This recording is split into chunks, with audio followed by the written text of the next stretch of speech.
श्री सद्गुरु महाराज।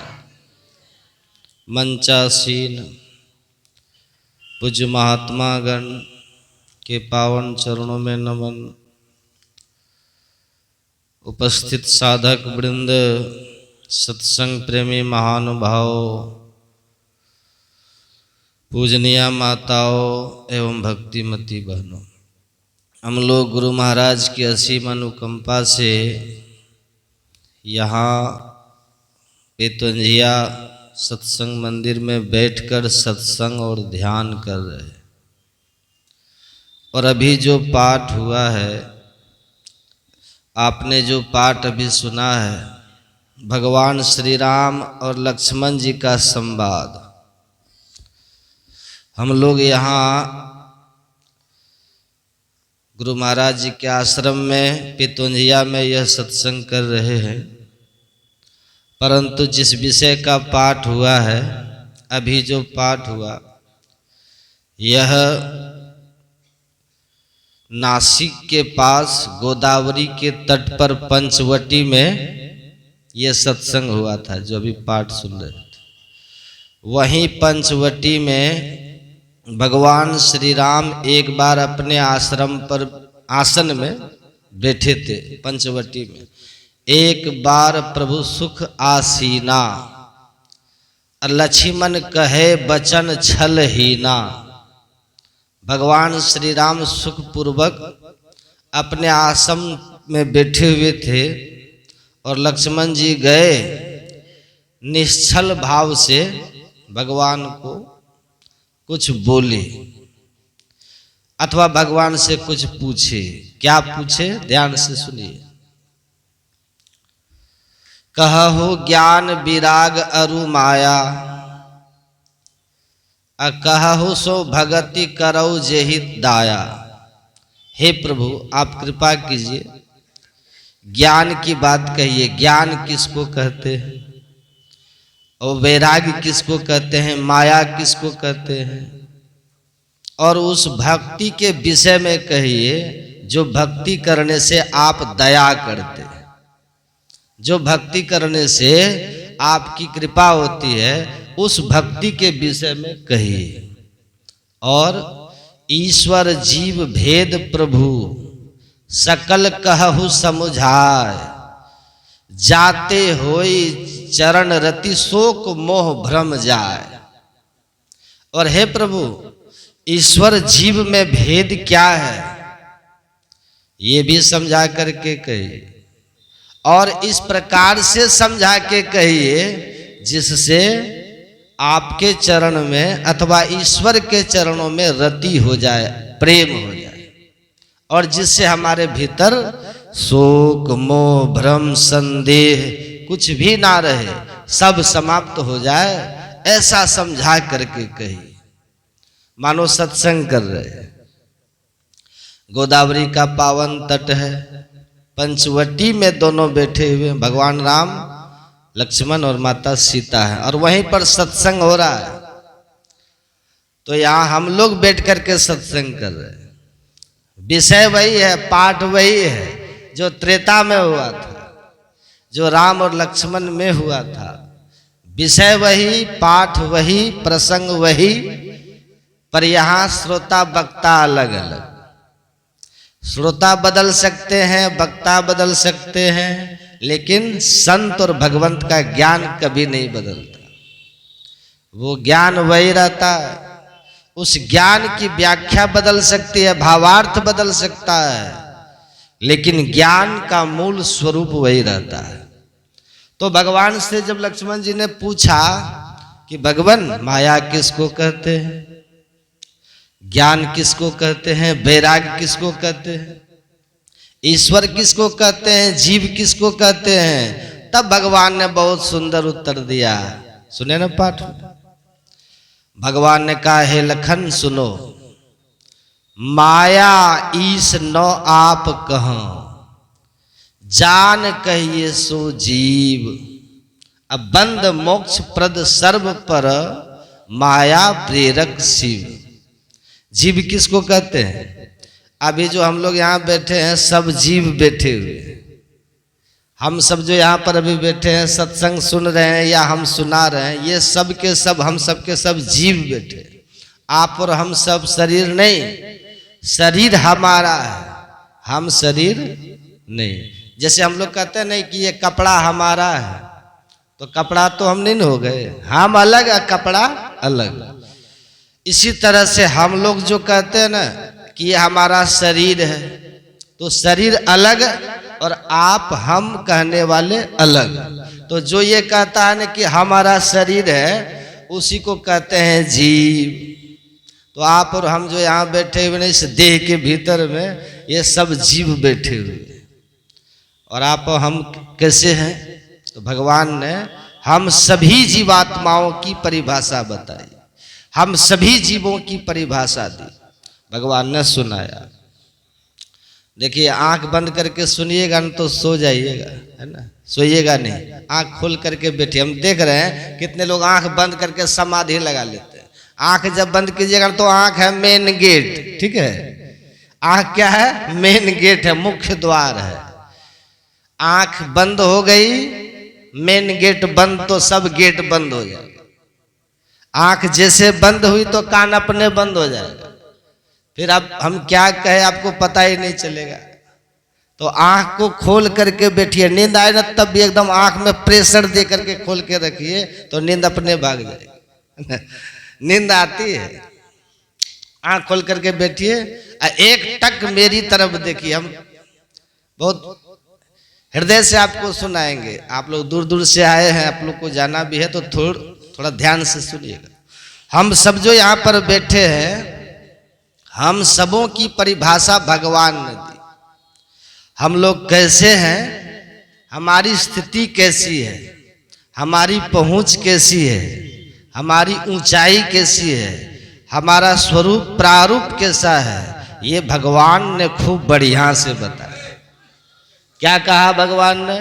भगवान कहते हे लखन, हे लक्ष्मण सुनो, माया ईस नौ आप कहो, जान कहिए सो जीव। हे लक्ष्मण, जो न तो अपने को जानता है और न तो माया को जानता है और न तो ईश्वर को जानता है, ये तीनों को जो नहीं जानता है ना, वही कहलाता है जीव।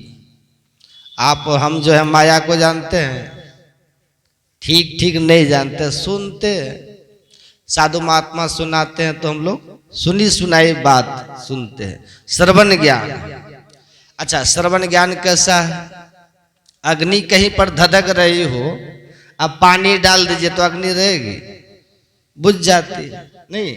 ऐसे हम लोग सुन लेते हैं, पढ़ लेते हैं ज्ञान को, माया के ज्ञान को खूब बढ़िया सुन लेते हैं, समझ लेते हैं, सुन लेते हैं, कहीं पढ़ भी लेते हैं खुद से।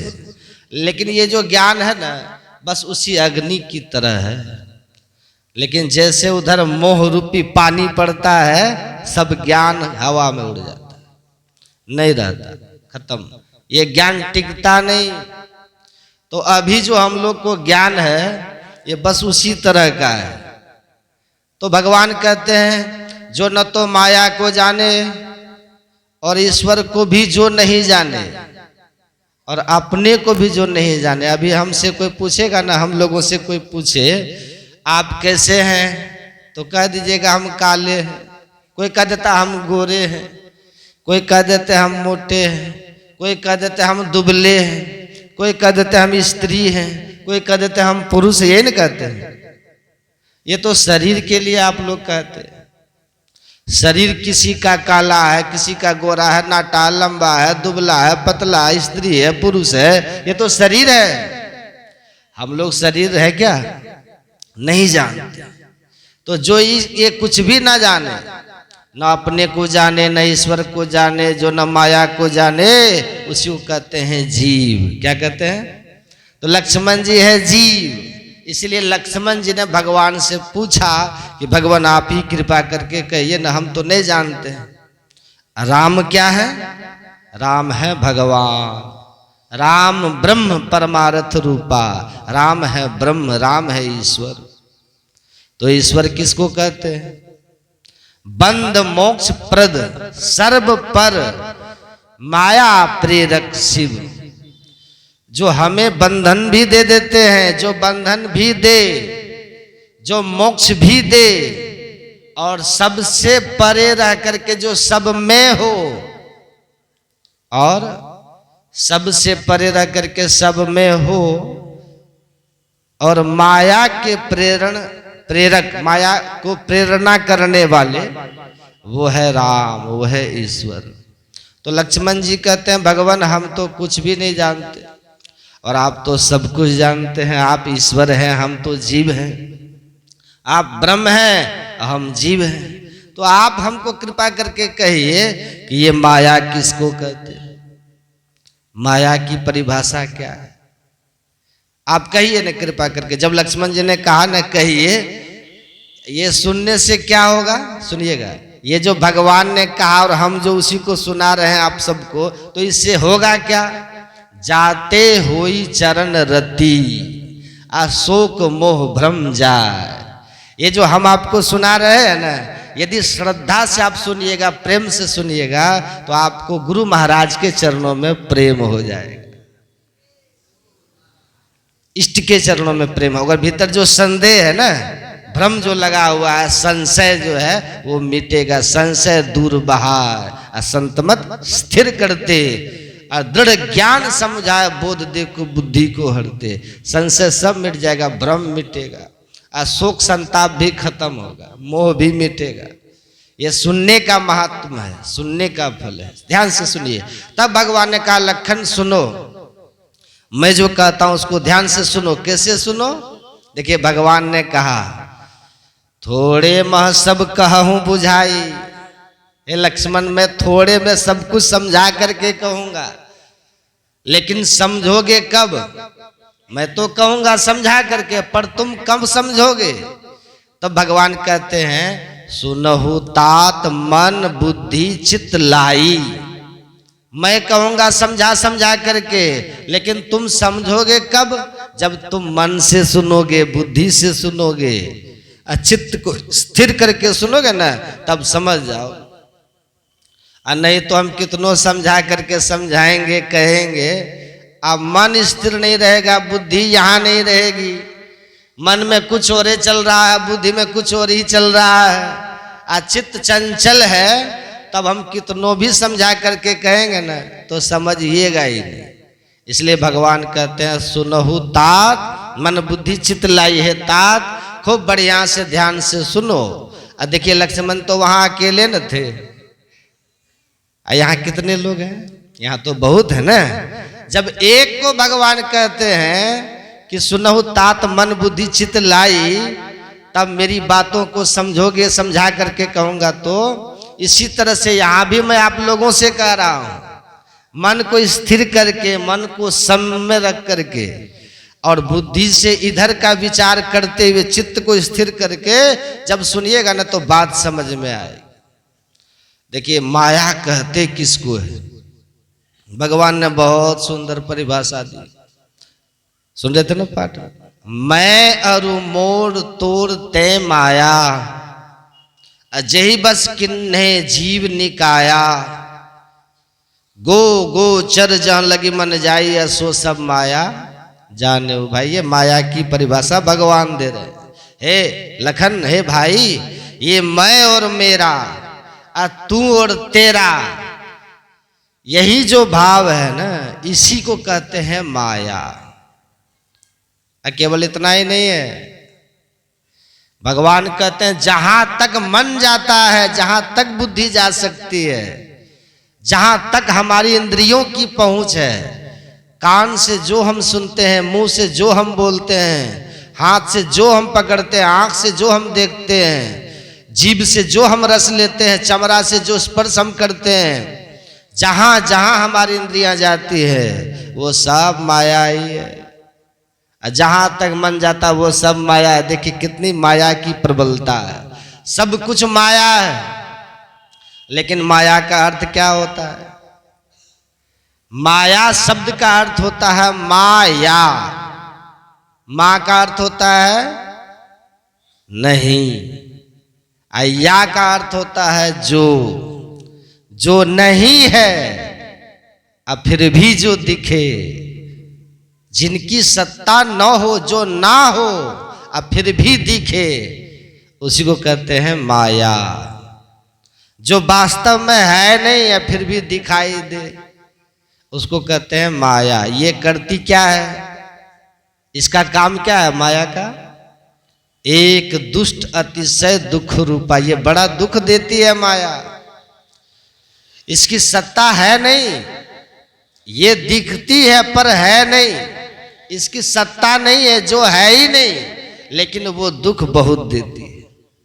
अब आप कहिएगा ये कैसे संभव है बाबा, जो है ही नहीं तो दुख कैसे देगी, है ना स्वभाव। जो है ही नहीं, जो माया का अर्थ होता है जो है ही नहीं, तो जो है ही नहीं बाबा तो फिर वो दुख कैसे देगा, ये सवाल है। तो देखिए दुख देता है, अभी ये बंधन भी देता है। बंधन कैसे देता है सो सुनिए, जरा सुनिएगा, ध्यान से सुनिएगा, सब मेरी तरफ देख के सुनिएगा। एक बंजारा था, बंजारा आप जानते हैं, जो घूमते रहता है, घूमते रहते ना बंजारे लोग, वो घूमते रहते हैं, उनकी टोलियां होती 10, 20, 50, 100 की संख्याओं में। उनके पास आप देखिएगा घोड़ा होता है, बकरी होती है, भेड़ होता है, गाय भी, बैल भी, सब कुछ रखता है। तो एक बंजारा था, उसके पास न तो घोड़ा था, न तो बैल था, न तो बकरी थी, और न तो भेड़ था, उसके पास केवल ऊंट ही ऊंट था। बंजारा था पर केवल ऊंट ही ऊंट था।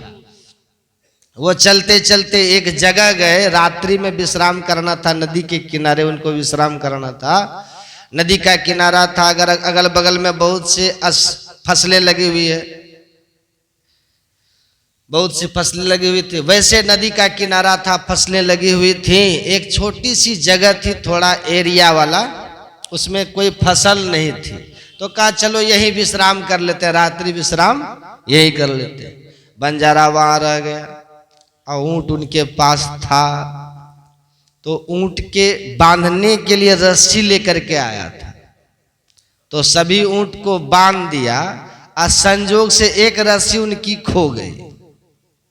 अब एक ऊंट को कैसे बांधेगा, और चारों तरफ फसल है ना, चारों तरफ फसल लगी हुई है, फसलें लगी हुई हैं। ऊंट को यदि खुला छोड़ देंगे, किसी के फसल में जाएगा तो वो क्या करेगा, कुछ करेगा कि नहीं, वो दंड देगा। तो अब क्या करें। अब उस बंजारा ने देखा कि सब ऊंट को तो हम बांध दिए पर एक ऊंट बंधा नहीं। अब इसको यदि हम ऐसे ही छोड़ देंगे और किसी के फसल में चला जाएगा तो फिर ये तो अपराध हो जाएगा, दंड मिलेगा, फिर हमें सजा भुगतनी पड़ सकती है। अब क्या करें। तो बंजारे ने अपने मालिक से पूछा कि मालिक साहब देखिए ना, सब भेड़ को तो हम, सब ऊंट को तो हम बांध दिए, एक के लिए रस्सी ही नहीं, तो क्या करें।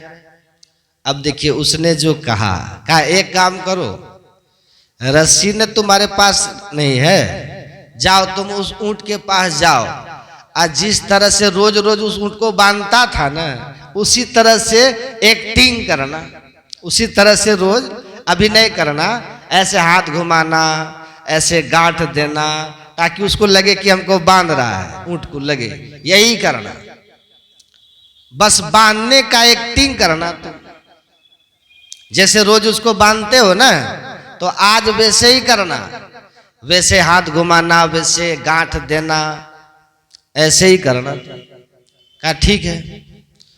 गया और सब ऊंट को तो बांध दिया, एक रस्सी कम थी, तो एक ऊंट के पास गया और जैसे रोज उसको बांधता था ना, वैसे हाथ घुमाया, वैसे गांठ दिया, सब कुछ वैसे ही एक्टिंग किया, छोड़ दिया। अब देखिए क्या होता है, उस ऊंट के मन में हो गया कि हमको बांध दिया, लेकिन कहिए उसको बांधा है। अच्छा, उसका जो बंधन, उसको जो बांधा, वो झूठ है कि सच है? झूठ है ना। लेकिन जब कल भोर हुआ, सब ऊंट को खोल दिया, तो सब ऊंट रास्ता पकड़ लिया, चला।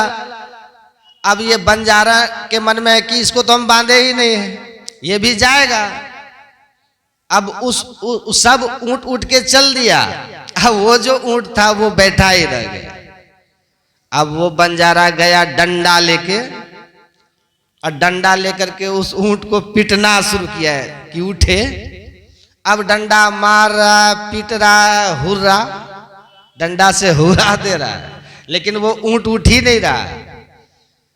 अब क्या इसको हो गया, कहीं बीमार तो नहीं हो गया ये ऊंट। अब वो बंजारा ने फिर अपने मालिक को पूछा कि मालिक, सब ऊंट तो उठ के चल दिया, ये ऊंट तो उठ ही नहीं रहा है। तब मालिक ने कहा उसका बंधन खोला। तब बंजारा कहता मालिक बंधन देंगे तब न खोलेंगे, बंधन उसको दिए कहाँ थे? अरे बंधन तो तुमने दिया था, हाथ घुमाया था ना, गांठ देने का नाटक किया था ना, तो वो तो झूठा ही था। अब देखिए कहा इसको तो हमने बंधन दिया नहीं था, बंधन तो झूठ है। तब मालिक ने कहा बंधन है झूठ, लेकिन उसके मन में बंधन सच हो गया है झूठ, लेकिन उसके मन में जो सच हो गया यही तो माया है। कहा वो तब उठेगा, उसको जैसे जैसे बांधा था ना वैसे जाके खोल दो, तब वो उठेगा। फिर वो गया, जैसे जैसे हाथ घुमाया था फिर उल्टा घुमाया, और जैसे गांठ दिया था फिर उसको गांठ को खोला, जैसे हाथ घुमाया गांठ खोला, फुर्र से उठ करके चल दिया। उसको कोई बांधा था लेकिन झूठ था ना। डंडा कितना खाया, डंडे की मार खाया, हुरा की मार खाया, एड़ी की मार खाया, कितनी पिटाई लगी, लेकिन उसको बंधन था ही नहीं, उठ के भाग सकता था कि नहीं, बंधन था ही नहीं। इसी तरह से आप और हम भी माया जो है ही नहीं, पर उसके बंधन में हम पड़ गए। अब परिणाम क्या हो रहा है? रोज हम लोग पाठ करते हैं, हम लोग के गुरु महाराज ने रटा दिया, रोज हम लोग पाठ करते हैं। मायाबद्ध जीव, मायाबद्ध, माया का बंधन है ना, लेकिन मायाबद्ध जीव आवागमन के चक्र में पड़ा रहता है। इस प्रकार रहना जीव के सब दुखों का कारण है। मायाबद्ध है नहीं, है झूठ, माया है झूठ उसी ऊंट की तरह, लेकिन हम दुखी हो रहे, हम दुख भोग रहे। एक दुष्ट अतिशय दुख रूपा, जा बस जीव पड़ा भवकूपा। भवकूपा मतलब जन्म मृत्यु के चक्कर में पड़े, है झूठ, लेकिन इसके चक्र में, इसके पराधीन होकर के हम सब जन्म मृत्यु का चक्कर भोग रहे। अभी जो दर्द होता है ना, कभी सिर में दर्द, कभी माथा में दर्द होता है ना, कभी टीबी, कभी अल्सर, कभी कैंसर, कभी सर्दी जुकाम बुखार, ये सब जो रोग होता है ना, ये सब की जड़ क्या है? इन सब की जड़ है जन्म और मृत्यु। सभी दुखों की जड़ है आवागमन, सम दुख दूजा है नहीं। गुरु महाराज ने रटा दिया ना, रोज हम लोग पाठ करते हैं ना, आवागमन सम दुख दूजा है नहीं, जग में कोई इससे बड़ा दुख कुछ है ही नहीं। ये आवागमन क्यों होता है? इसी माया के बंधन के कारण होता है, इसी माया की पकड़ के कारण ये दुख हमको हो रहा है। भगवान की माया तीन प्रकार की होती है, स्वमोहिनी माया, स्वजन मोहिनी माया, विमुख जन मोहिनी माया। तीन प्रकार की माया है। माया का सीधा सीधा अर्थ किया जाए इंद्रजाल, जैसा मैंने कल कहा था जादूगर। जादूगर जब अपनी जादू विद्या का चमत्कार दिखाता है, इंद्रजाल फैलाता है, तो दर्शक सब हतप्रद रह जाते हैं और वही देखते हैं जो वो दिखाना चाहता है जादूगर। पर जैसा हम देख रहे हैं और जैसा वो दिखा रहा है उसमें सच्चाई कुछ भी नहीं, सब झूठा है। यदि वो सिर काट के दिखा रहा है फिर जोड़ रहा है, या नोट बरसा के दिखा रहा है, वो सब झूठा है, परंतु देखने वाले को बिल्कुल सच्चा लगता है। ऐसे ये जो संसार हमको दिख रहा है ये भगवान का इंद्रजाल है। भगवान ने जादूगर भगवान है और ये संसार है उनकी जादू का इंद्रजाल। अब देख वैसे तो ये वस्तुतः विचार करोगे तो असत्य है, झूठा है, परंतु देखने में बिल्कुल सच्चा लगता है। जैसे उदाहरण के लिए सुनिए, हम लोग स्वप्न देखते हैं, नींद में सोते सोते स्वप्न देख लिया कि हम जंगल में घूम रहे हैं, वृक्षों का, पहाड़ों का, झरनों का आनंद ले रहे हैं। अब घूमते घूमते आनंद लेते लेते अचानक शेर ने दहाड़ लगाई और हमारा ध्यान उस पर गया।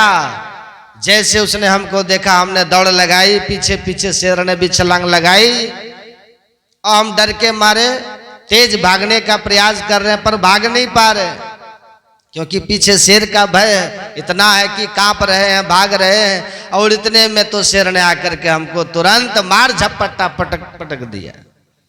और जैसे शेर ने पंजा मारा कि डर के मारे चीख निकल गई, अब मरे। और जैसे चीख निकली तो सचमुच में इतनी जोर से चीख पड़ी कि नींद खुल गई। लोग दौड़ के भी आगे, क्या हुआ भैया, क्या हुआ भैया? तो पता चला जग तो गए, फिर अभी भी धड़कन तेज है, पसीना निकला हुआ है, शरीर कांप रहा है। और जब लोगों ने कहा क्या हुआ, बोले कुछ नहीं साहब, बच गए। अब वहां न जंगल है, न शेर है, कुछ भी नहीं है, भय का कोई हेतु नहीं है। आप बढ़िया अपने कमरे में सुरक्षित सो रहे हैं, परंतु कुछ भी न होने पर भी हालत कितनी खराब हो गई। जागने के बाद पता चला कि ये सब झूठा है, पर जब तक आंख नहीं खुली तब तक बिल्कुल सच्चा था। बोले बाबा भी भवानी से यही अनुभव कह रहे हैं। क्या कह रहे हैं? बोले बाबा कहते, भवानी ओ मां कहो मैं अनुभव अपना, सत हरि भजन जगत सब सपना। सपने हो ही भिखारी नृप, रंक नाक पति होए, जागे लाभ नहानि कछु, तेमे प्रपंच जिए जो। गोस्वामी जी कहते हैं सपने हुए भिखारी नृप। किसी राजा ने सपना देख लिया कि मैं भिखारी हो गया, अब मेरा सर्वस्व लूट लिया, दुश्मनों ने मेरा राज्य छीन लिया, अब भिखारी बना राजा घूम रहा है सपने में। भूख के मारे व्यथित होकर के किसी के दरवाजे पर जाकर के भीख मांग रहा है कि भैया मुझे कुछ खाने को दो। और जैसे भीख मांगी, जिससे भीख मांगी उसने धक्का मार दिया, बोले भाग यहां से। तो खाने के लिए दाने दाने को मोहताज हो रहा था सपने में, पर जब धक्का मारा किसी ने तो उसकी नींद खुल गई।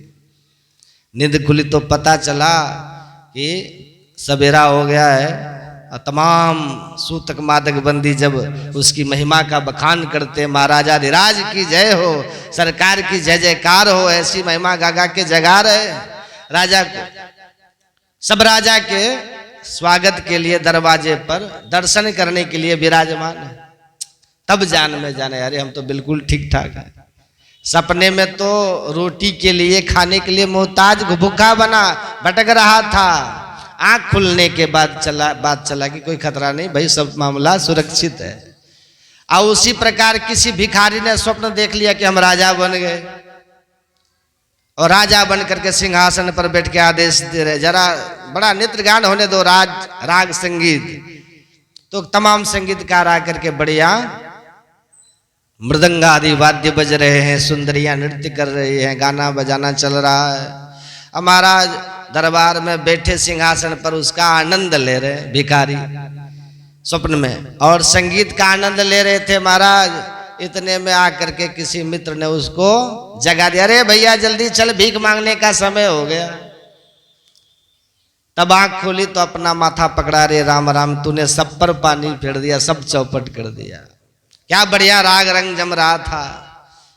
तो सपने होई भिखारी नृप, रंक नाकपति होए, जागे लाभ नहानि कछु। गरीब को कुछ मिला नहीं, राजा का कुछ गया नहीं, सब झूठा था। पर ये सब पता कब चला? जब आंख खुल गई। उसी प्रकार ज्ञान वैराग नयन उर्गारी, ज्ञान वैराग की ये दो नेत्र हैं हमारे।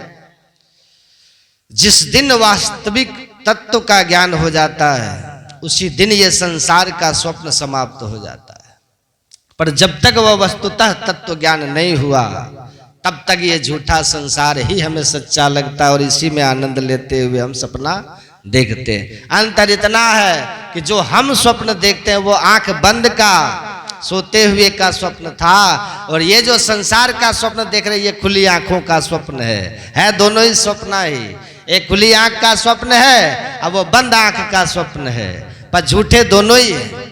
इसलिए भोले बाबा कहते उमा कहूं मैं अनुभव अपना, अपना अनुभव भवानी तुम्हें बता रहा हूं। सत हरि भजन, भगवान का भजन ही सत्य है। जगत सब सपना, बाकी जो तुम जगत देख रही हो ये सब सपना है खुली आंखों का। रज्जो यथार हैर ब्रह्म, ये ब्रह्म है। बोलिए श्री। तो ये इंद्रजाल किसका है? जादूगर भगवान का। मैंने कल कहा ना जादूगर का जमुड़ा बन जाओ तो और देखने वाले उस जादू विद्या पर चमत्कृत रहते हैं, हतप्रद हैरान रहते हैं। परंतु जमुड़ा सब जानता है इसमें सच्चाई क्या है, बाकी तो सब धोखा दिया जा रहा है, पागल बनाया जा रहा है। जो दिख रहा है लोगों को वो सच्चा नहीं है, ये बात सिर्फ जमुड़ा जानता है। उसी प्रकार मायापति भगवान का आश्रय लेकर के हम उनके दास हो जाएं, इनके जमुड़े हो जाएं, तो सारा माया का खेल हमारी समझ में आ जाएगा। परंतु यदि नहीं बने, दास नहीं बने, तो चाहे जितने बुद्धिमान और ज्ञानी बने रहो, माया इतनी जबरदस्त है कि बड़े बड़े ज्ञानियों को उठा के पटक देती है। पटक देती है कि नहीं? एक महात्मा सोभड़ी मुनि जिनकी चर्चा मैंने इनको कह रहा था कल, जो जमुना जी के जल में भीतर घुस के भजन करते थे। इतने महान योगी थे कि पानी के भीतर प्राणायाम साध करके लगा समाधि ध्यान मग्न रहते थे।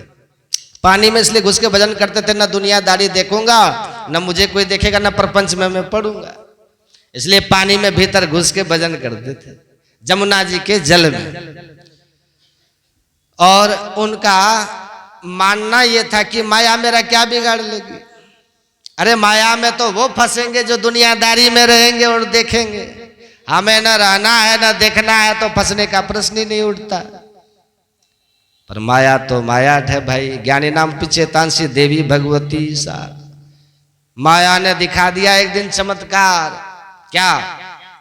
बाबा जी पानी में बैठ के भजन तो कर रहे थे, जब समाधि खुली, आंख खुल के देखा तो पानी में जो जलचर है, मछली, मगर, कछुआ आदि, तो आंख खुलने पर मछली और मत्स्य का मैथुन मिलन देख लिया।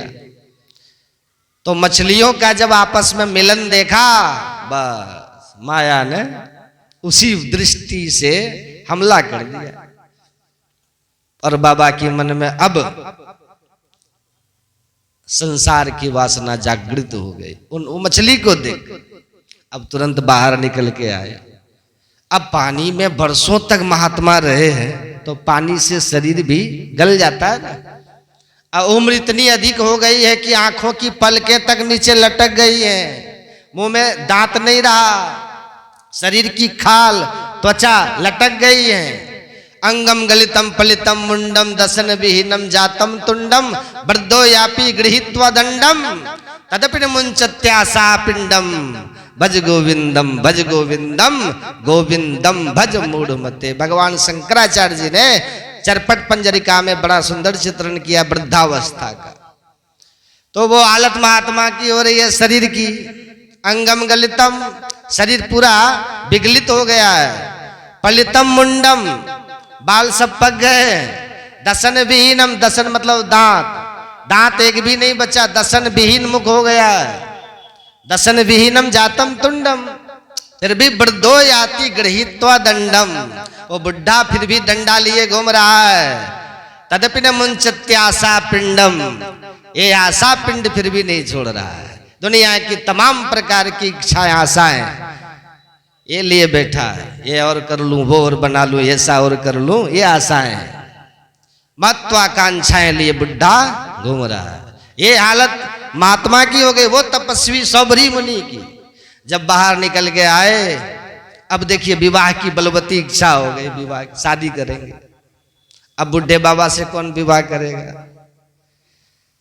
तो अब पता चला उस समय राजा थे सूर्यवंश के राजा मानधाता। मानधाता के दरबार में, राज दरबार में पहुंच गया सौभरी मुनि। मानधाता जी को पता चला, अरे परम तपस्वी तेजस्वी सौभरी मुनि पधार रहे। तो राजा ने तुरंत खड़े होकर के ब्राह्मणों के द्वारा स्वस्ति वाचन बुला करके बड़ा जोरदार स्वागत किया, अगुवानी की।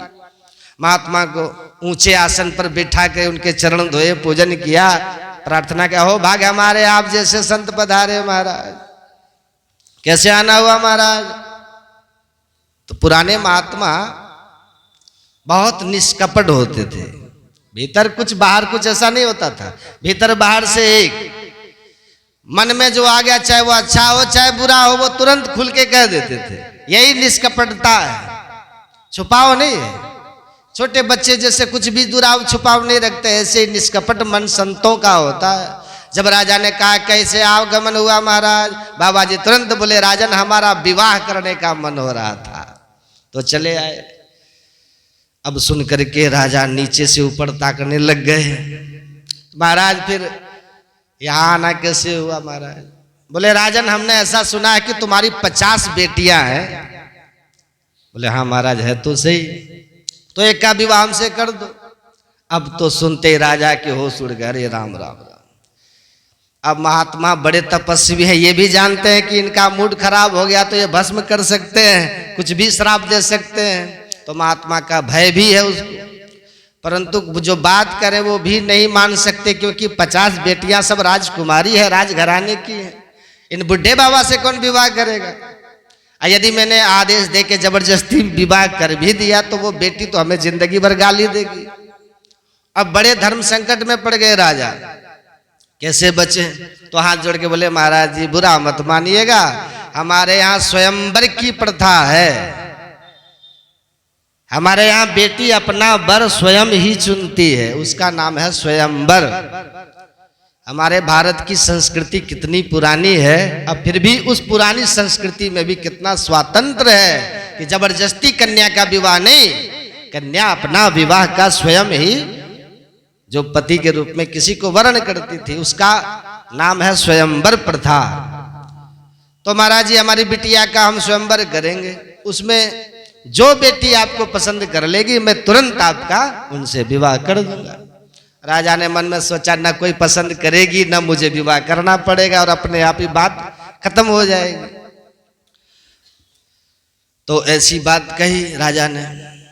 तो सौभरी मुनि ने बुरा नहीं माना, ठीक है रहो, कोई बात नहीं, आपकी जैसी परंपरा वही रहनी चाहिए। तो एक काम करते हैं, राजा ने कहा एक काम करो महाराज, स्वयंवर तो जब होगा तब होगा, आप अंतःपुर में चले जाइए, जहां रणवास होता है, जहां किसी पुरुष का प्रवेश नहीं होता, राजघराने में स्त्रियों का ही निवास होता है।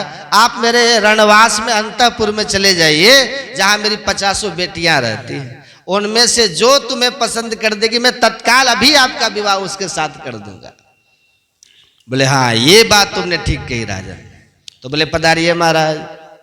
अब महात्मा जब भीतर अंतःपुर में घुसने लग गए तो मन में सोचने लगे कि राजा का मंतव्य हम समझ गए, हमको कौन पसंद करेगा भाई बुढ़े बाबा। तो उन्होंने, तपस्वी तो थे ही ना, तपोबल से संकल्प लिया, और संकल्प करते उनका इतना सुंदर स्वरूप प्रकट हो गया जो कामदेव को भी लज्जित कर दे। नव यौवन संपन्न परम तेजस्वी नवयुवक का स्वरूप देह उन्हें मिल गया। संकल्प करते, तपस्या में बड़ा चमत्कार है। तपस्या तो ये समझ लो नगद नारायण खजाना है, आप तुम जो खरीदना चाहो खरीद लो। पैसा जिसके पास होता है ना, अपनी सुख सुविधा की कोई भी सामग्री रुपया से खरीद सकता है, परंतु पैसा वाला यदि खतरनाक स्वभाव का है तो वो किसी को भी अपहरण करा सकता है, मरवा सकता है। पैसे से सब प्रकार से कुछ भी हो सकता है भाई। तो उसी प्रकार उसके जिसके पास तपस्या, चाहे आशीर्वाद देके किसी को बैठा दे, चाहे श्राप देके किसी को नष्ट कर दे, वो चाहे तो किसी को क्रोध करके श्राप दे करके भस्म भी कर दे। तपस्या का बल है, जो चाहो उपयोग करो।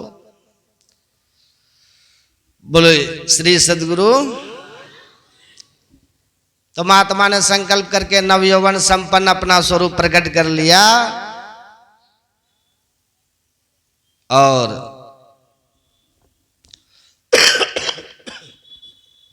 जैसे भीतर प्रवेश किया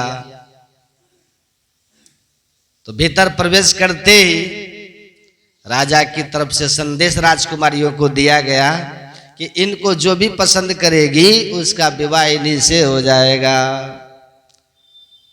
अब राजा ने जब महात्मा को भेजा, भीतर भेजा तो एकदम बुढ़े थे। अब भीतर जाके वो संकल्प करके नवयौवन संपन्न हो गए। अब जब विवाह का प्रस्ताव राजकुमारियों के सामने आया तो 50 में झगड़ा चालू हो गया। एक कहती है देखो मेरी इनके साथ जोड़ी बहुत बढ़िया बनेगी, इसलिए मैं इनसे विवाह करूंगी। तो उसकी बड़ी बहन बोली तुझे शर्म नहीं आती, जब मैं बड़ी तेरे से हूं तो पहला विवाह मेरा होना चाहिए, तू पहले विवाह कैसे कर सकती। महात्मा के सामने 50 में महाभारत चालू हो गया। और जब बहुत ज्यादा झगड़ा हुआ तो महात्मा मुस्कुरा के बोले सुनो किसी को झगड़ने की जरूरत नहीं है, तुम 50 हमारे साथ चलो। अब महात्मा ने 50 राजकुमारियों से विवाह कर लिया। अब 50 को लेकर के विवाह करके चले गए और अपने उसी तपोबल से विराट नगर बसा दिया और उस शहर में 50 के लिए अलग अलग भवन बना दिए। 50 का निवास स्थान हो गया। अब 50 रूप बना करके 50 के साथ रहने लग गए। परिणाम ये हुआ कि कुछ ही दिनों के बाद 5000 बच्चे पैदा हो गए। ये भागवत की कथा है नवम स्कंद में। तो सोचिए जरा माया की प्रबलता। जब 5000 बच्चे हो गए, पूरा शहर बस गया उनका अपना स्वतंत्र, तब एक दिन फिर बैराग उठा। अहो इमाम पश्चित में बिना सब। बाबा ने बैठ के फिर विचार किया धिक्कार है मुझे, मैंने तो अपना सत्यानाश कर लिया। सारी तपस्या मेरी चौपट हो गई, करा धरा सब बेकार हो गया। ये मैंने क्या नगर बसा लिया पूरा। मैं सोच रहा था कि न संसार में रहूंगा, न दुनिया को देखूंगा, न चक्कर में फंसूंगा। इसलिए जमुना में मैं भीतर घुस करके भजन करने गया था। अब माया की प्रबलता देखो, मेरे को फंसाया तो ऐसा फंसाया कि पूरा नगर बसाया। इतना बड़ा परिवार हो गया मेरा, सारी तपस्या मेरी चौपट हो गई। महात्मा को बैराग हो गया तो सब छोड़ छाड़ के फिर भजन करने चले गए। और जब आए कौन, राजा को जब पता चला कि मेरी 50 बेटियों का विवाह बाबा जी से हो गया है, अब बाबा जी सबको लेके चले भी गए, कैसे रहते होंगे। तो उनको मन में कुछ जिज्ञासा कि एक बार चल के बेटियों से पूछा जाए। तो वर्णन आता, जब राजा आए तो बड़ी बेटी के भवन में पहले गए। उनका ऐश्वर्य जब देखा तो राजा के होश उड़ गए। अरे राम राम राम, ये ठाट तो मेरे महलों में भी नहीं है जो बाबा जी ने तैयार कर रखी है तपोबल से। बेटी से मिलके पूछा बेटी कोई कष्ट? बोले नहीं पिताजी कोई कष्ट नहीं, किसी भी प्रकार का। बोले नहीं, एक कष्ट है थोड़ा पिताजी। क्या बेटी? बोले मेरे पति मुझे छोड़ के 1 मिनट को भी घर से बाहर नहीं निकलते। तो मैं कभी कभी सोचती हूँ कि मेरी और जो शेष बहनें हैं जिन्होंने इनसे विवाह किया वो तो बड़ी दुखी रहती होंगी। उनको भी तो आकर के इनको समय निकालना चाहिए, उनको समय देना चाहिए, नहीं तो उनकी जिंदगी तो बेकार हो जाएगी। बस यही कष्ट है पिताजी, बाकी और कोई कष्ट नहीं। मैं तो चाहती हूँ, मुझे तो अच्छा लगता है ये मेरे पास ही ये रहे, पर बहनों को जब विचार करती हूँ उनके बारे में तो मुझे थोड़ा कष्ट आता है। अरे राम राम, ये तो बात तो बिल्कुल ठीक नहीं है। तुरंत तो दूसरी बिटिया के पास गए, उससे पूछा तुम्हारा क्या हाल है? बोले पिताजी सब आनंद है। कोई कष्ट? बोले एक ही कष्ट है कि मेरे पति मुझे छोड़ के तो 1 मिनट को भी नहीं निकलते। वही समस्या पूरी उसने सुना दी। 50 बेटियों से मिले, 50 का एक ही जवाब मिला। राजा के होश उड़ गए, गजब हो गया भाई। तो ये महात्मा का तप और ये प्रभाव पर माया की प्रबलता देखो, ऐसे तपस्वी महात्मा को भी उठा करके कहां से कहां पटक दिया। तब बाबा जी छोड़ के फिर जमुना के जिन में घुस गए, फिर भजन करने लग गए। फिर भगवान से कहा, प्रभु आप बचाओ तो बचेंगे, अन्यथा हम जीवों की सामर्थ्य नहीं है जो आपकी माया से टकरा करके अपने बल पर बच सके।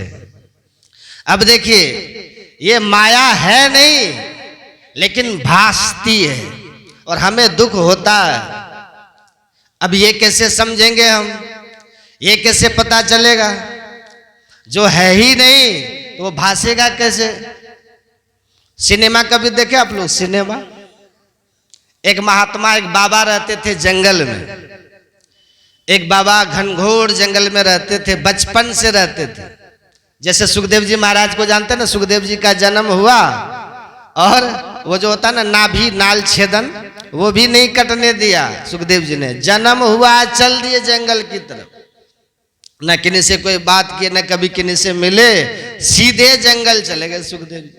ऐसे एक और बाबा थे जो जन्म से ही जंगल में रहते थे, न किन्हीं से मिलना जुलना, न कोई बातचीत, न कोई लेन देन, कुछ भी नहीं, वो जंगल में रहते थे।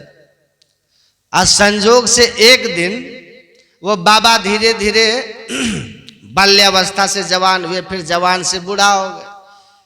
बाल बढ़ा हुआ, दाढ़ी बढ़ी हुई, पका हुआ बाल दाढ़ी सब उनका पक गया है। और जंगल में रहते रहते कंद मूल फल खाते हैं और नदियों का झरनों का पानी पीते। एकदम दुबला पतला, 1.5 हड्डी का बाबा, दुबला पतला, हाथ में कमंडल लकड़ी चिमटा रखते हैं, जहां जो कंदमूल मिले खा लेते हैं और नदी का पानी पी करके अपना भजन करते हैं। बरसों बीता इसी तरह, बच्चा से बूढ़ा हो गया। एक दिन क्या होता है, 4-5 युवक आता है उसी जंगल में। अब घूमते घूमते, चलते चलते, भटकते भटकते वहीं चले गए जहां वो बाबा रहते थे। झोपड़ी बना करके बाबा कोसों दूर में रहते थे, वहीं जो सब युवक चला गया। युवकों का तो जानते ही आप लोग, आजकल के युवक सब, उनके लिए कहते हैं जहां युवकों का संग वहां बाजे मृदंग, और जहां बुढ़ों का संग वहां खर्चे का तंग। तो युवक सब थे, 4-5 वहां युवक गए तो देखा कि बड़ा बाबा एकदम अच्छे हैं। जब सब साधु होते ना, निश्चल होते ना, साधु सरल होते हैं, निष्कपट होते हैं, साधु बड़े भोले भाले होते हैं।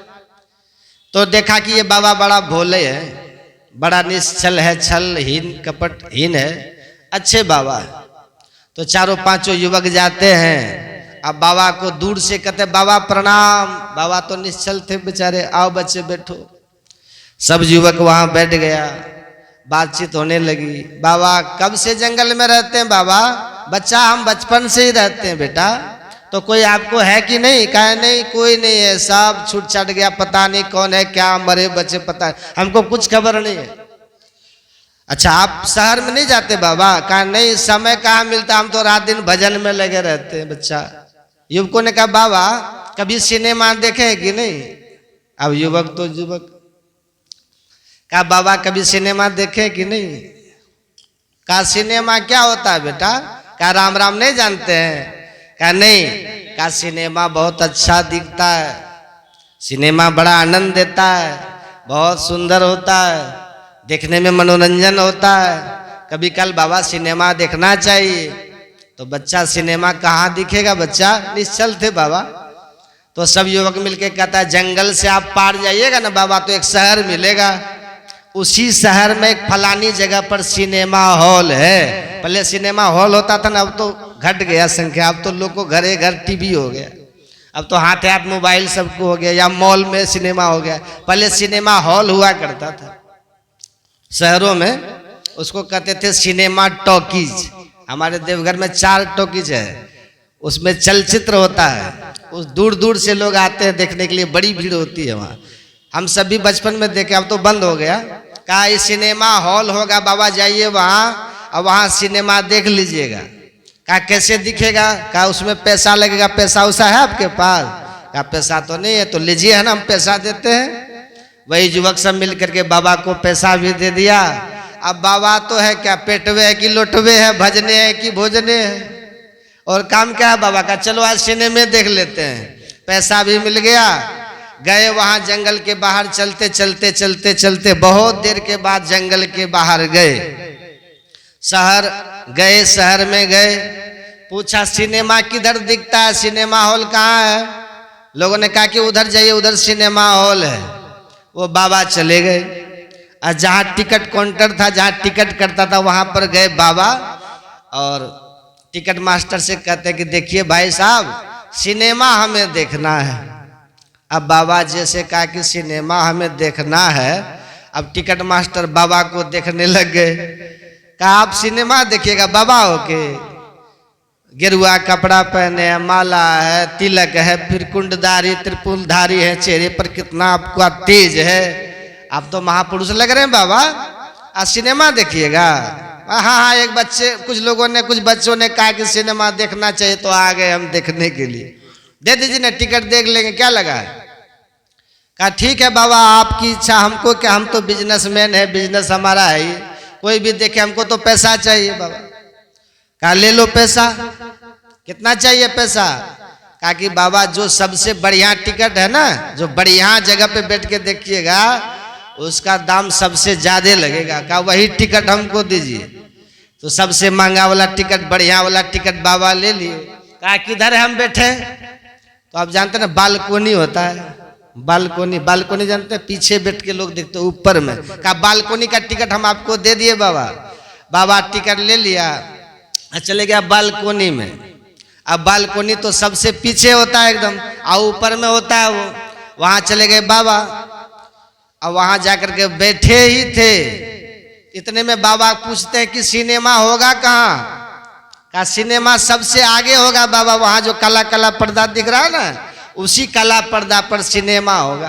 कहा राम राम, ये तो हमको ठग लिया, सिनेमा होगा वहां, बैठा दिया हमको यहाँ, इतना दूर, पैसा दिए सबसे ज्यादा हम, और सबसे पीछे हम ही को बैठा दिया। राम राम, ये ठग लिया। कहा कि नहीं, हम वहीं जाकर के बैठ करके देखेंगे। तो बाबा बालकोनी से चले, ऊपर से नीचे उतरे, और जाके पर्दा में बिल्कुल सट करके बैठ गए, ताकि हमसे आगे कोई बैठे नहीं। वहां जाके बैठ गए। थोड़ी देर में पूरा हॉल खचाखच भर गया, दर्शकों से पूरा हॉल भर गया। अब बाबा पूछते हैं कि सिनेमा कब चालू होगा? कहा कि बस अब चालू हो जाएगा, अब देखिए ना, चालू हो जाएगा, देखते रहिए। अब जैसे वहां सिनेमा शुरू हुआ, तो पीछे से फॉक्स आता है ना, फॉक्स, और काला काला पर्दा पर जैसे सिनेमा शुरू हुआ, तो वहां जो दृश्य था ना, जंगल का दृश्य था। बड़े बड़े विशाल विशाल पेड़ है, नदी है, नाला है, पूरा जंगल का दृश्य था पर्दे में। अब बाबा सबसे आगे बैठे हुए थे। इतने में क्या होता है, जंगल का जो दृश्य था, बाबा ने जो देखा, बाबा कहते अरे वाह कितना अच्छा सिनेमा, ये तो जंगल ही है। यदि पहले हम जानते तो इस सिनेमा मतलब जंगल, तो हम यहीं आके रहते, नहीं जानते थे बेचारे। अब जैसे सिनेमा शुरू हुआ तो एकदम जंगल का दृश्य। इतने में क्या होता, आंधी शुरू हो गई, तूफान आ गया। अब तूफान आया तो पेड़ तो अब हिलेगा ना, आंधी आएगी तो पेड़ तो झोपड़ा खाएगा ना, झोपड़ा। एक तार का बड़ा सा पेड़ था आगे में, सिनेमा में तार का पेड़। इतनी जोर की आंधी सिनेमा में आई कि सिनेमा के तार का पेड़ हिलने लग गया। अब तार का पेड़ जैसे हिलने लगा तो बाबा खड़ा हो गया। अरे बाबा क्या खड़ा हो गए? बैठिए बैठिए। कहा देखता नहीं पेड़ गिरेगा आगे, आगे तो हम ही नहीं बैठे हैं। कहा बाबा पेड़ नहीं गिरेगा। कहा हमको सिखा रहा है जी, मेरा बाल ऐसे पका है, हम नहीं जानते, आगे हम बैठे हैं, अब पेड़ हिल रहा है तो गिरेगा तो हम नहीं दबाएंगे। कहा कि बाबा ये सिनेमा है, झूठा है, ये दिखता है पर वो वास्तव में है नहीं, देखिए केवल आनंद लीजिए। कहा हमको सिखाता है, दिख रहा है जब हिल रहा है तो गिरेगा, तो आगे तो हम ही नहीं बैठे हैं, मेरे देह पर गिरेगा ना। इतना में बातचीत चलिए रही थी, इतना जोर से हवा चली कि ताड़ का पेड़ धड़ाम से गिरा। और जैसे पेड़ गिरा कि बाबा 3 हाथ उछल गए, और उछल के जब फिर से गिरे, कितने को लेके गिरा दिए, बेंच लगा रहता ना वहाँ, बेंच गिरा, कितने गिरे, किसी का माथा में चोट, किसी का पीठ में चोट, किसी की हड्डी टूट गई। अब बताइए वो सिनेमा झूठ है कि सच है? क्या है वो? है तो झूठ, लेकिन जो सिनेमा को जानता ही नहीं है, जो पहली बार देख रहा है, उनके लिए सच है कि नहीं? और दुख दे दिया कि नहीं? बाबा को भी चोट लगी, केहूनी में कट गई केहूनी, लहूलुहान हो गए। सिनेमा है झूठा, लेकिन देखिए कष्ट सही में हो गया। ऐसे ही भगवान कहते हैं, एक दुष्ट अतिशय दुख रूपा, माया है नहीं पर दुख देती है। अब इतने में पूरा हॉल में भगदड़ हो गया, सब एकदम अरे क्या हो गया, क्या हो गया, बाबा कहाँ से आ गया, डिस्टर्ब करने, सबको डिस्टर्ब करने, बाधा कर रहे। सब संभल करके बैठे। अब बाबा भी फिर संभल करके बैठे, पैसा दिए ना, पूरा देख के जाएंगे, छोड़ेंगे क्यों हम? ये तो बाल बाल बचे, अभी पेड़ गिरता हम ही दब जाते, बच गए बाल बाल। अब बाबा फिर से संभल करके बैठे। अब फिर से सिनेमा शुरू हुआ। अब जो सिनेमा शुरू हुआ तो फिर वही जंगल का ही दृश्य। और संजोग से उसमें जो दृश्य था ना, एक जंगली शेर उधर से निकला, सिंह दहाड़ता हुआ, दहाड़ मारता हुआ। अब जैसे सिंह उधर से निकला तो बाबा अपना फारा समेट लगे। फारा नहीं जानते, धोती पहने थे ना, धोती समेट करके लंगोट कसने लगे। ये बाबा क्या कर रहे हैं? कहा तुम लोग सब बैठे रहे हो, चिंता मत करो, हम बहुत बाघ को मारे हैं, सिंह को मारे हैं, इसको भी आज हम मारिए देंगे, तुम लोग सबको कुछ नहीं होने देंगे, हम बहुत सिंह का वध किए हैं, आज इसको भी हम देख ही लेंगे। क्या बाबा पागल हो गए क्या? अरे सिनेमा झूठे, ये सब खाली देख के आनंद लीजिए ना। क्या हमको सिखा रहा है बुद्धि? जाइए, दहाड़ता हुआ जब ये आ रहा मेरे तरफ और आगे हम ही बैठे हैं, तो कैसे हम समझ लेंगे झूठ है ही? कहा बाबा आप नहीं जान रहे, ये झूठ है, केवल देखिए, आनंद लीजिए इसका, आपको बाघ कुछ नहीं, सिंह कुछ नहीं करेगा। कहा अपने ज्ञान अपने पास रखो, ठीक है। अब बाबा उठे, फारा बांध लिए, धोती को समेट के लंगोट कस लिए और चिमटा लिए हाथ में। अब उधर से सिंह दहाड़ता हुआ आ रहा है, इधर से बाबा तैयार है। सिंह आते आते आगे आकर के इतना जोर से छलांग लगाया, उधर से सिंह छलांग लगा, इधर से बाबा भी छलांग लगा दिए। और सिंह के मुंह में वो चिमटा जा करके घुसेड़ करके मारने के लिए। अब जैसे इधर से बाबा छलांग लगाए तो पर्दे को जाके गिरेंगे ना, पर्दा पे जैसे जाके गिरे, पर्दे टूट गया, सब सिनेमा फाड़ दिया हॉल। ताकि लो बाबा तो सब चौपटे कर दिया, चौपट कर अभी क्या होता, सब सिंह सबको मार के खा जाता कि नहीं? बाबा अपना झोला लिए, कहा राम राम, ऐसा जंगल में हम कभी नहीं आएंगे, अब ये तो यहाँ चौपटे हो जाएगा। अब कहिए वो सिनेमा सच है कि झूठ है? सिनेमा जो दिखता है वो तो झूठी न है, वो तो एक व्यवस्था है। अब वहाँ ट्रेन चलती है, वहाँ बस चलती है, हेलीकॉप्टर उड़ता है, हवाई जहाज उड़ता है, वहाँ नदी है, नाला है, वो सच थोड़ी है, पर दिखता तो सब है, ये कुछ नहीं है। अच्छा ये सब दिखता क्यों है? कारण क्या है? कारण यही है कि वहाँ काला काला पर्दा टंगा हुआ है। काला पर्दा जो टंगा हुआ है, पर्दा जो टंगा हुआ है, और उसी पर्दा पर जो फॉक्स पड़ता है पीछे से, इसीलिए ये सब दिखाई पड़ता है।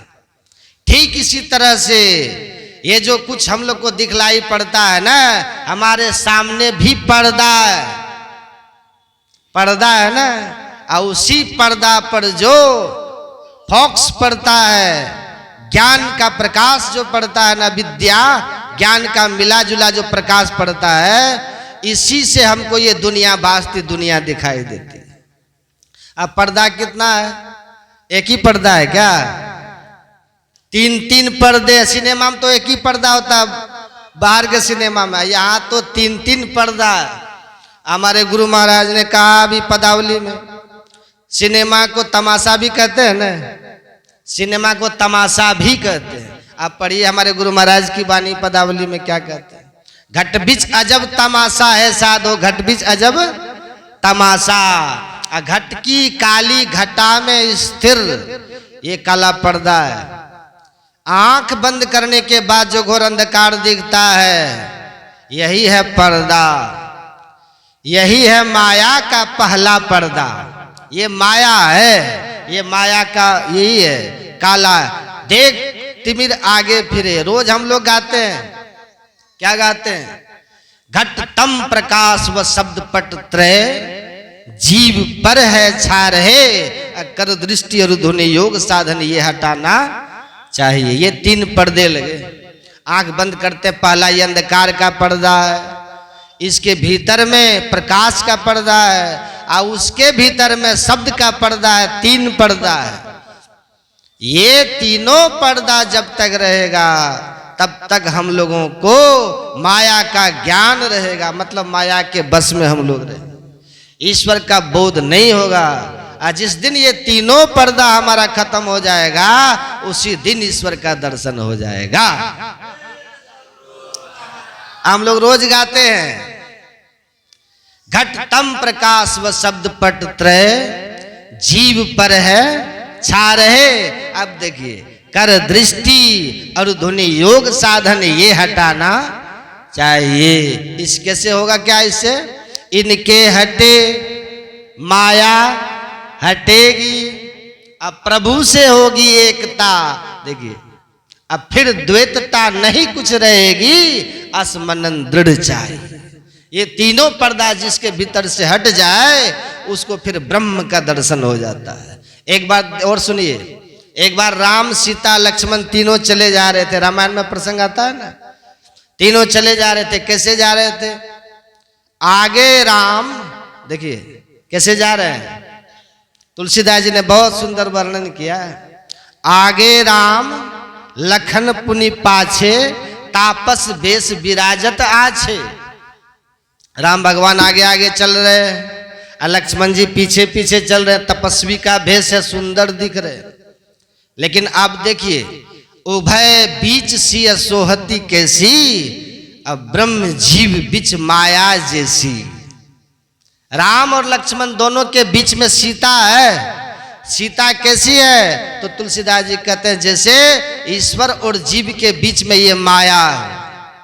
अब बताइए, आगे है राम और पीछे में है लक्ष्मण, और बीच में जो सीता खड़ी है जा रही है, तो लक्ष्मण को राम का दर्शन होगा? कभी होगा दर्शन? जब तक बीच में सीता है, लक्ष्मण कुछ भी कर ले, राम का दर्शन नहीं होगा। यदि राम का दर्शन लक्ष्मण चाहता है तो एक काम उसको करना होगा, सीता को बीच से हटाना होगा। जब सीता हटेगी तब लक्ष्मण को राम का दर्शन होगा। वही अपने गुरु महाराज भी कहते हैं, इनके हटे माया हटेगी, हट जाएगी माया। और जैसे माया हटेगी, जैसे सीता हटेगी, लक्ष्मण को श्री राम का दर्शन होगा। उसी तरह से जीवात्मा को परमात्मा का दर्शन हो जाता है। जब बीच से माया रूपी सीता हटे तब दर्शन होता है। ये तीनों रूप में माया है। आंख बंद करने के बाद जो अंधकार देखते हैं ये भी माया ही है। आंख बंद करके यदि कोई ठीक ठीक ध्यान करे, साधना करे, अंधकार का पर्दा खत्म हो जाता है। तम फटे और उसके बाद ज्योति भरे, प्रकाश भी माया का पर्दा है, शब्द भी माया का पर्दा, तीनों माया का पर्दा है। तो भगवान ने तो अंधकार प्रकाश शब्द नहीं कहा था, आप कैसे समझिएगा? अभी सुन लेते ना, भगवान ने कहा एक दुष्ट अतिशय दुख रूपा, अजाबस जीव पड़ा भव कूपा। आंख बंद करने के बाद जो घोर अंधकार दिखता है, इसी को कहते हैं दुष्ट माया, और इसी को अविद्या माया भी कहते हैं। अविद्या अंधकार के जैसी होती है। आप पढ़िए रामायण में तुलसीदास जी महाराज लिखते, कहते हैं, तुलसीदास जी कहते हैं अविद्या जो है, ये अविद्या निशा नसानी। अविद्या प्रथम ही अविद्या, प्रथम अविद्या निशा नसानी। अविद्या मतलब निशा, निशा मतलब अंधकार, रात्रि। यह अविद्या माया जो है ये रात्रि की तरह है, अंधकार की तरह है। आंख बंद करने के बाद जो ये घोर अंधकार हमको दिखता है, इसी को कहते हैं अविद्या माया। इसी को कबीर साहब कहते हैं माया। माया तो हम लोग बहुत करते हैं, लोग कह देते हैं मकान माया है, दुकान माया है, खेत खलिहान माया है, पुत्र परिवार माया, लोग कहते हैं ना, लेकिन ये सब माया का समान है। असली माया क्या है सो सुनिए, देख माया का रूप तिमिर आगे, फिर अंधकार जो है यही असली माया है। और उसके बाद विद्या माया है, प्रकाश। विद्या माया किसको कहते हैं? प्रकाश और शब्द को, ये विद्या माया है। तो हमारे गुरु महाराज जी ने घटतम प्रकाश व शब्द पट त्रय कहा, और भगवान राम ने विद्या अरु अविद्या, विद्या अपर अविद्या दो कहा। बस बात एक ही है। ये कैसे हटेगा? ये माया को हटाने के लिए है झूठ, फिर भी ये ऐसे हटेगा नहीं। इसका अतिक्रमण, इसके पार हम ऐसे ही नहीं हो सकते। कैसे होंगे?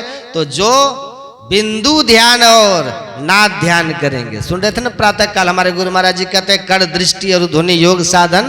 तो दृष्टि योग उसी को बिंदु ध्यान कहते हैं, और नाद साधन मतलब उसी को नाद ध्यान कहते हैं, सुरत शब्द योग की साधना कहते हैं। ये यदि कोई कर ले तो माया के परे हो जाते हैं। तब फिर उनको न तो जन्म मृत्यु का दुख होता है, न तो माया का उसको भ्रम होता है। लेकिन ये दोनों साधना कीजिएगा कौन? बिंदु ध्यान नाद ध्यान कौन करेंगे? जो पहले अपने भीतर में ठीक ठीक एक मंत्र का जप करेंगे और इष्ट का दर्शन करेंगे। प्रथम ही धारो गुरु को ध्यान, तब हो श्रुति निर्मल हो बिंदु ज्ञान। पहले गुरु महाराज का दर्शन अपने भीतर कीजिए, और गुरु महाराज जी के दर्शन जो कर लेंगे अपने भीतर, तब उनको बिंदु दर्शन की योग्यता क्षमता आ जाएगी। और जब बिंदु दर्शन कर लीजिएगा तो बिंदु में तह नाद बोले रेन दिवस सुहावनम बीजाक्षरम परम बिंदुम नादम तस्यो परिस्थितम सशब्दम चाक्षरे क्षिणे निशब्दम परमम पदम। तो परम पद परमात्मा का दर्शन हो जाता है, माया सब इधर ही छूट जाती है। लेकिन एक बात और है, इसके लिए दीक्षा लेना बहुत जरूरी है। अपने मन से न तो आप जप कर पाइएगा, अपने मन से न तो आप गुरु महाराज का दर्शन कर पाइएगा। अब बिंदु ध्यान ना ध्यान कहाँ से होगा? नहीं होगा। इसलिए गुरु बिनु ज्ञान न उपजे, गुरु बिनु मिले न भेव, और गुरु बिनु संशय ना मिटे। जय जय जय गुरुदेव। तो गुरु से दीक्षा लेकर के जो ठीक ठीक ध्यान अभ्यास करेंगे, उसके भीतर से माया का आवरण, माया का परत, माया का पर्दा सब समाप्त हो जाता है, और ये जीवात्मा परमात्मा से मिलकर के एक हो जाती है, फिर कभी अलग नहीं होती। बोलिए प्रेम से श्री सत्य भजन गा।